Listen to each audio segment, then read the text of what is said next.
Can you all hear me? So welcome back to this Educa event. Okay, good. People seem to hear me. Now we have another session is about RIPE Atlas and security. And I think it's a quite interesting one because this internet-wide measurement system like RIPE Atlas, you have been seeing many details, could be useful to improve the security of the whole internet because we can detect and analyze incidents and these new things that are happening internet-wide. So today we have an interesting talking from Laura Roberts. She already made a presentation in the last RIPE meeting where she explained how Tor could be maybe compromised using the DNS. And she just mentioned quickly that they use RIPE Atlas. That's why today we asked her to give more details about this. So now we have Laura that can please start the presentation whenever you want.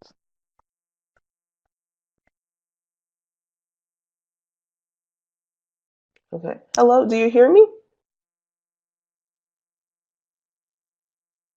Hello? Hear you? Yeah. Could you share the Yes. And do you see my screen? screen also? Do you see my screen now? Yeah, and the camera. On the camera, excuse me. Yep. There we go. If you want us to see you. Do you see us? Okay, here we go. Okay. Hello? Okay, here you are. Hello. Perfect. Okay. Thank you. All yours, Laura. All right. All right. Well, hello everyone. I'm Laura Roberts, and I'm really excited to talk to you today about our use of RIPE Atlas in our research paper entitled The Effect of DNS on Tor's Anonymity. This paper was joint work with Benjamin Greshbach, Tobias Puls, Philip Winter, and Nick Feimster.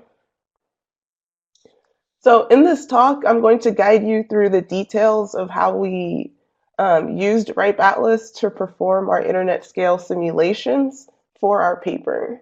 So in order to do this, I have to give you a little background on our project. Then I'll talk about our use of RIPE Atlas, and I'll finish with some results. So let's start off with the background. So I had to make it really simple so that we could spend more time talking about Atlas. So if you want more details, please see our paper, which was accepted for this year's Network and Distributed System Security Symposium. You can also check out the talk I gave at RIPE 74, as was mentioned. So Tor is a so-called anonymity network that uses layered encryption, as in the layers of an onion, to let people browse the web anonymously. Its purpose is to protect users' privacy online and to defend against network surveillance. So it prevents entities like ISPs from learning a person's online browsing habits, and it prevents websites from learning the IP addresses of the people who visit them. Tor is run by relay operators who donate their computers' resources to the Tor anonymity network, and by software developers who maintain the code. Tor users depend on these operators and developers of Tor for the safety of their information online. Tor has adversaries, of course, whose aim is to de-anonymize Tor users and link them back to their online behavior. And in order to carry out these de-anonymization attacks, the adversaries have to be powerful enough to pull them off. So as such, Tor's adversaries include ISPs and governments. So the goal of our work was twofold. First, it was to demonstrate that the domain name system, or DNS, can be used to de-anonymize Tor users. And second, our goal was to provide recommendations to Tor operators on how they should be handling DNS in Tor. Our paper had several contributions. So we discovered that DNS exposes Tor users' behavior to more adversaries than previously thought.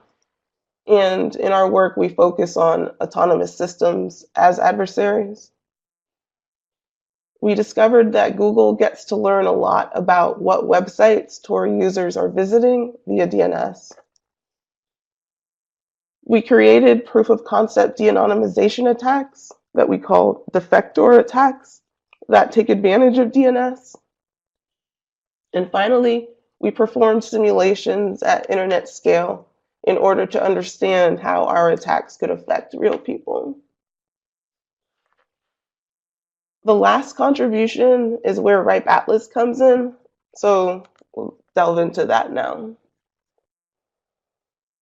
So our use of RIPE Atlas in our work. So we sought to quantify the likelihood that any autonomous system is in position to mount our proof of concept attacks called defector attacks. So in our attack model, we assume that an AS can mount a defector attack if it can observe traffic entering the Tor network and observe the unencrypted DNS traffic exiting the Tor network. Tor traffic enters the Tor network via a computer called the guard relay. It goes through a computer called a middle relay, and then it exits the Tor network via a computer called the exit relay. So in order to perform our analysis, we needed to obtain the AS paths from Tor users to guard relays and from exit relays to DNS servers.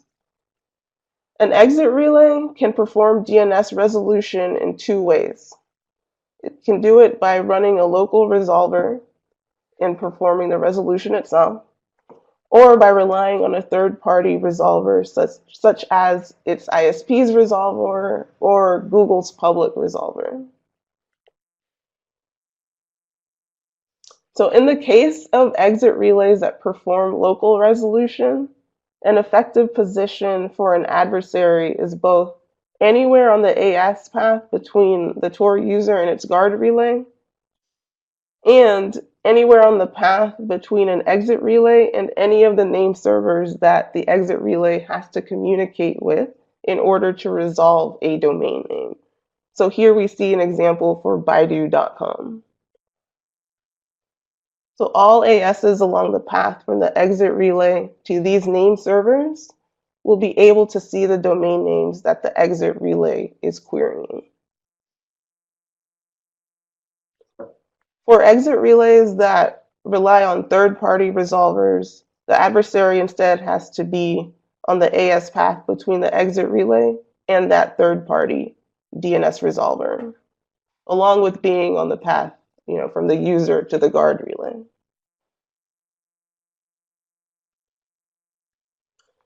We also need to model the activity of a Tor user, and we use Johnson et al.'s Tor Path Simulator, also known as TORPS, to do this. What TORPS will do is to provide Tor circuits, and that is combinations of guard, middle, and exit relays that a user might have realistically used to connect to a particular IP address, like that of a web server. So to that end, we created a model Tor user and had him visit several websites per day for the month of March 2016. And you can see the websites we used there. In total, our user model made 12 website visits per day for 31 days. And we fed this user model into the Tor Path Simulator and had it create a 100,000 sample simulation for us. Each sample thus had 372 opportunities to be compromised by an AS, because 12 website visits times 31 days of March equals 372 circuits, or streams, as we refer to them in our results. So in order to get AS paths from our simulated Tor user to the guard relays, we needed to place our user in an AS. And we decided to place him in a major ISP in each of the top 5 most popular countries of Tor usage, according to the Tor metrics website. So as of August 2016, the top 5 countries of Tor usage were the United States, Russia, Germany, France, and the UK. And finally, we decided to have our simulated user use Tor with the exit relays set up to perform DNS resolution in 4 different ways, so that we could learn how different DNS configurations affect an AS's chance of being in the correct position to launch our defector attacks. So first, we asked ourselves, what if all Tor exit relays were set up to use their ISP's resolvers? Second, what if all Tor exit relays were set up to use Google's 8.8.8.8 public resolver? Third, what if all Tor exit relays were set up to do their own DNS resolution? And fourth, what if all Tor exit relays were set up as they currently are, so aka the status quo? So let's now discuss how we actually got the AS level paths from Tor users to guard relays and from exit relays to DNS servers. So we decided against using the commonly applied AS path inference technique because June et al. Showed that it can be quite inaccurate. Trace routes, on the other hand, yield significantly more accurate paths, but are difficult to run from Tor relays because we don't own them.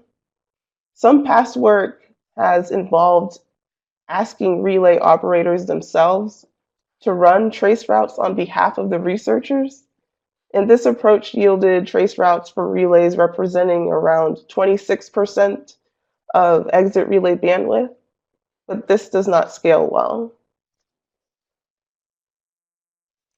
So instead of seeking to run trace routes from Tor relays themselves, we used RIPE Atlas, which is a volunteer-run network measurement platform consisting of thousands of geographically dispersed probes that can be used as vantage points for trace routes. So our key observation is that RIPE Atlas has probes in many ASs that also house Tor relays. So indeed, this table here shows that for a day in May 2016, we found that RIPE Atlas had probes in 51% of ASs that contain Tor guard relays and 52% of ASs that contain exit relays. And more importantly, we found that RIPE Atlas probes cover 74% of guard bandwidth and 58% of exit bandwidth. And this statistic is important because Tor clients select relays weighted by their bandwidth, and the bandwidth of Tor relays is not uniformly distributed. And given the growth of both Tor and RIPE Atlas, we expect these numbers to increase in the future. Thus, let's talk about the RIPE Atlas trace routes we ran in order to obtain our desired AS paths. For the ingress side, we ran trace routes from RIPE Atlas probes located in the 5 popular Tor user ASs that we placed our user model in. Remember those countries I showed earlier? We ran trace routes from probes that were in those countries to all the guard relay IP addresses that were used in March of 2016. And for the egress side, we had to consider the 4 exit relay DNS resolution scenarios that we mentioned earlier. And the main point is that we ran our trace routes from RIPE Atlas probes that were co-located with Tor exit relays to the DNS servers that we wanted. So let's briefly talk about our results. RIPE Atlas allowed us to study the fraction of compromised streams for our 4 DNS scenarios. Each box plot here contains 5 rows, one for each Tor client ISP in the countries of interest. And for the fraction of compromised streams, an ideal setup has its median at 0, which would reflect that no streams were compromised. So I'm not going to analyze the results for you today, but you can see that the worst configuration is the one where exit relays perform their own resolution because they traverse a lot of ASs, which increases the chance of compromise. And one thing to note is that a safe configuration against AS level adversaries like the Google setup and the ISP resolver only setup is not necessarily the best setup for Tor users. And you can read more about that in our paper. In summary, RIPE Atlas played a key role in our security paper because it helped us conduct internet scale simulations using real world data, which helped us think about the recommendations we should give to Tor relay operators and developers about how they should be handling DNS in Tor. You can find our paper, data, code, and replication instructions at the website on the screen. And I want to highlight that in the replication instructions, you will see exactly what commands and code we use to conduct our RIPE Atlas trace routes. So for example, we use the Cousteau Python wrapper to schedule our trace routes. We use the official command line tool Magellan to see which probes were active. And we used RIPE Atlas's Sagan library to parse the results. And you see my email up there too. So please don't hesitate to email me with any questions or comments you might have.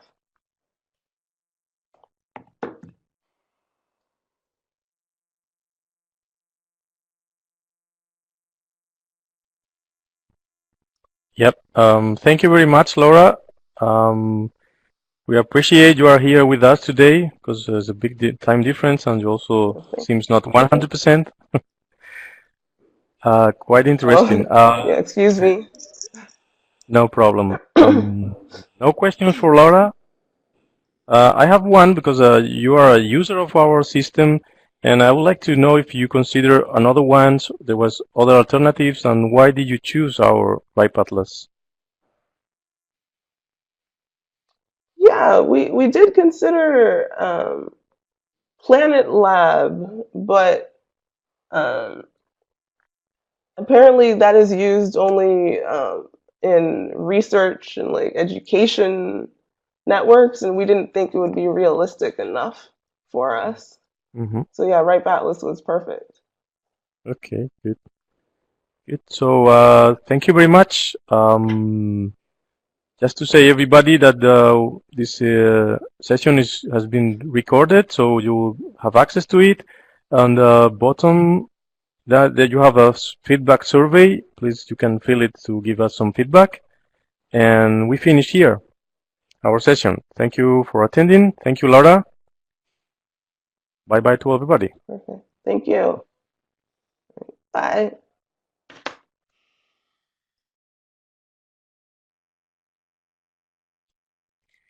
Hello and welcome to the thank you, Alvaro.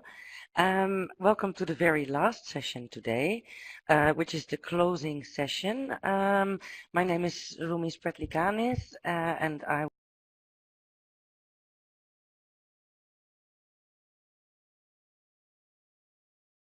will moderate your last session.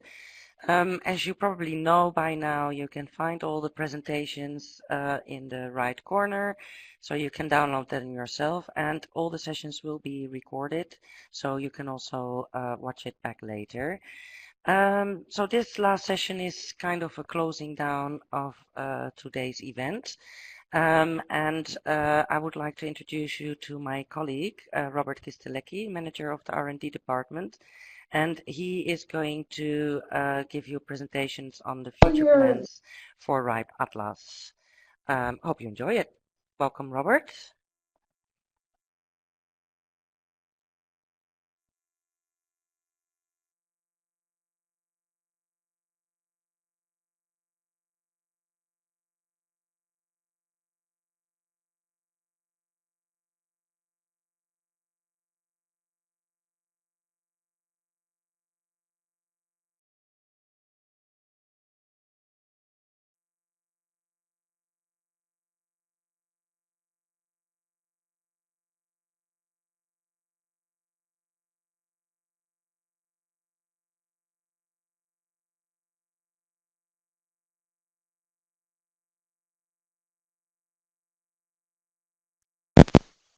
You need a dongle.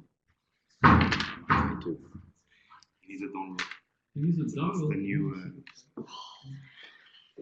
Okay. How about me How using about you using mine? your Although- microphone? Change that. Yeah, change laptops. Oh yeah. Oh, this has my microphone, and I'll presentation. turn my Okay. microphone Yeah. on. Yeah, Can that's a you good still idea. use it? Yep. Yeah. I'll do that. Okay. Is this better?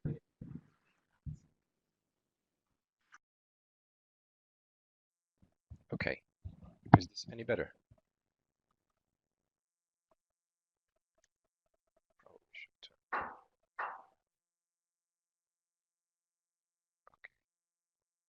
Okay, can you hear me now?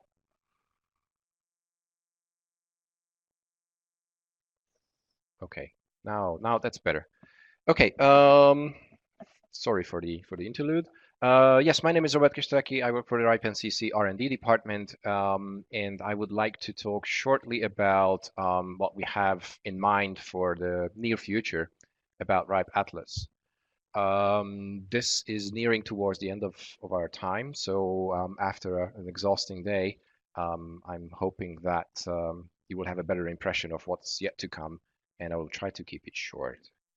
You may have heard a few numbers today. One is that we have hit the 10,000 probes recently, about a month ago or so. As of right now, we are at 10,250 something. So it's still steadily increasing. Out of which about 300 are anchors, but they are also RIPE Atlas probes, so we count them in the probe population as well. Yeah, just in the previous presentation, you've heard that it is actually a good thing that we cover a lot of ASs, a lot of networks out there. And the rough numbers today are shown on the screen, about 3,600 IPv4 and about 1,300 IPv6 ASs are covered with at least one active probe. So this is about 6, 7, 8% of the v4 announcing address ASNs and similar ballpark for the v6. And we hope to expand this. As you can see, we can collect about 5,000 results per second, which is a very large number. Just to tell you how we got here and where we are going to go, this is the short specifications for the version 1 probe. This is the little black one if you have one of these. These were originally serial to Ethernet converters, embedded devices, so they are really, really solid. They work really well, but the downside is that they are not really powerful, so we had to really squeeze everything out of them to make them do what we want. They have reached the end of their lives, meaning that we are still keeping them alive. We are still providing updates to them, but we are constraining those updates to security releases if we need to. So far, we haven't had that chance, or we didn't have to. So about 2,000 of them are up and running, and they're really participating well. So we want to keep them alive as long as possible. The version 3 is a modified TP-Link home router or travel router. We had to put in a USB dongle, a USB disk into it so that the probes have enough storage capacity, but otherwise they are powerful enough to do what we want. These USB sticks are working relatively well. We have had some issues over the past years. We tried to solve them by providing a better firmware, but they we think that we should switch to another generation to overcome these problems on the long run. At the moment, we are looking at this Raspberry Pi clone, the NanoPi Neo Plus 2, as the candidate for the 4th generation device. This is way more powerful than what we really need in order to do all the measurements that we have to do.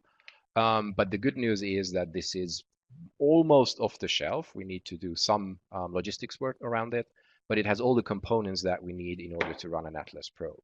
So at the moment, we are evaluating this and looking at our options in terms of what OS to put on it and how to use it exactly. But as it stands, this is going to be the generation 4 device. Getting to anchors, some of you, very few, have seen the version 1 anchors. These were the prototype phase ones, which Dell rack-mounted PCs. All of them are basically down now or will go down this week or next week. These have been 4 or 5 years ago, so that's enough time. The version 2 anchors were the Sucris boxes.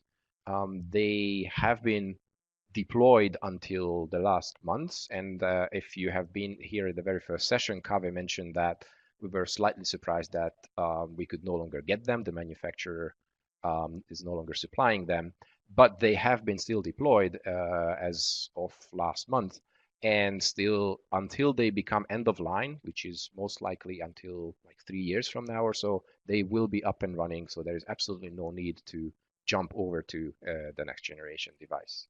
The version 3 has just recently been selected. It's an even smaller version, if you will, than the Sucris box was. This is a PC engine. You can see the model there. And our Atlas Anchor team is basically ready to deploy these out in the wild. So you can apply for these now, and you will soon be able to actually get them. These will be used from now on until further notice, basically. These are also powerful enough to do everything that we require a RIPE Atlas Anchor to do. More looking into the future, we expect that VMs, RIPE Atlas probes, or even anchors will be a part of our network. We so far have insisted on running physical probes, hardware probes, be that an anchor or just a probe.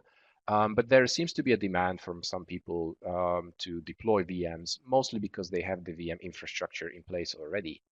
And for them, it's just installing another appliance, which is usually just a couple of mouse clicks away. We are evaluating the options here because it is software-wise relatively simple to do VMs, relatively, I have to say. But it is logistically and administratively a very different scenario than managing our own probes. We have to avoid a bunch of scenarios where people can abuse this functionality, and we have to look at how we can scale up if the number of VMs would explode, which is also a possible scenario. We are looking at making probe VMs, so that would basically provide the exact same functionality as a RIPE Atlas probe right now. We are also going to look at whether we should or could do anchors in VMs. So that would be probes plus the anchor functionality, providing some services on it, as well as being measured as a target like all anchors are. And finally, we're also looking at the possibility to run some of these, possibly the anchors, in the cloud, as you can see in quotes, because we have heard from a number of users that they run infrastructure using DigitalOcean, Linode, Google, Amazon, and the other cloud providers. And we believe that if we go down this path, then it would be better to measure these clouds ourselves rather than individual users of these clouds. You can imagine that measuring tens of thousands of users in the same Amazon region is probably not the smartest thing you can do if you can measure the region itself. Other upcoming features, you may have heard about OpenIP Map. This is our idea about a crowdsourced infrastructure geolocation service. So this is explicitly focusing on infrastructure components, routers, switches, and so on, that you can see along, for example, a traceroute path. We don't have the end user in geolocation in scope. We are not shying away from that completely, but that's not our focus. So if as a byproduct it happens, then so be it. What this will do is it will use multiple inputs to approximate physical locations of IP addresses, of infrastructure IP addresses. So we can tag each IP address along a traceroute path, for example, and show where that packet physically went.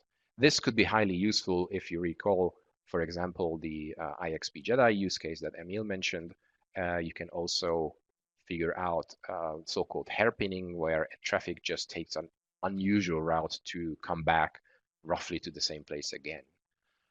What we plan to do here is combine different inputs and assign probabilities to them. So users can have input to this network triangulation, reverse DNS parsing, and a bunch of other excuse me, bunch of other inputs, and then come up with some kind of a probability map of where that particular IP address is most likely.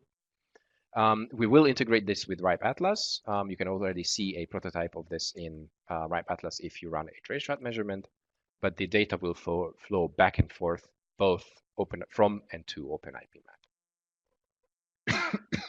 Excuse me. In terms of features, we will work on better visualizations. We have heard that the probe status page as such could be improved, which is of course true. It can always be improved, and we would like to give a bit more priority to this in the near future. For example, if someone's probe is behaving as a probe, it seems to be working well, but it behaves differently than a reasonably comparable population of probes, then something might be off, and the host probably wants to know about that. For example, packet loss towards some servers seems to be higher than packet loss to other servers in the same population, for example, in the same AS. We also want to work on suggesting alternative measurements. So if you, for example, would want to measure something in Amazon Ireland, because you have a server there in the Amazon region, instead of you running your own measurement, we could suggest already existing measurements which are good enough substitute to what you would want to do, because at the end of the day, what you are interested in most likely is how packets get there, if they get there, and what packet losses are there, and so on and so forth. So you don't necessarily have to run your own measurements to figure this out. We already have dozens of APIs. You have heard the mention of the measurement API and the probe API. Already we have more than that. We have the anchors API, we have credits, and so on and so forth. We intend to expand this set to make it easier and better for users to interact with the system, mostly programmatically, but also this could enable more UI features and even others to build UI features. We have heard that notifications is an area where we can improve. For example, ambassadors of probes could be kept up to date about how their probes behave, and they could also be informed, or for example, get CC emails if probes go down that they have ambassadored, and they can help out the hosts for this. So we will improve this as well. And one more thing, we have worked before on a prototype where we look at results coming out of RIPE Atlas in a large amount. So for example, if you have an ongoing measurement towards your favorite server, what we could do is we could aggregate all those results and provide you some kind of a weekly report where we highlight what went well, what didn't go well, which probes behaved weirdly, if there are structure errors that we could find. And finally, I would like to mention that we are always looking for your feedback about what other features you would like to have. So this is basically an open item where if any one of you have suggestions to us, we are very, very eager to hear these kind of things. And also if you would like to support something that I already mentioned, or you have seen someone else mentioning it, please let us know that you would like to have that kind of feature, because that is very, very valuable to us. We will know how to prioritize our resources to make these things happen. And that's roughly what I had. If there are questions to me right now, I'm happy to answer them. Otherwise, the feedback channels have been mentioned a number of times, and I would be very happy to see all those feedback flowing in from you. Thank you. There is one question. I need to see that. How do I unshare?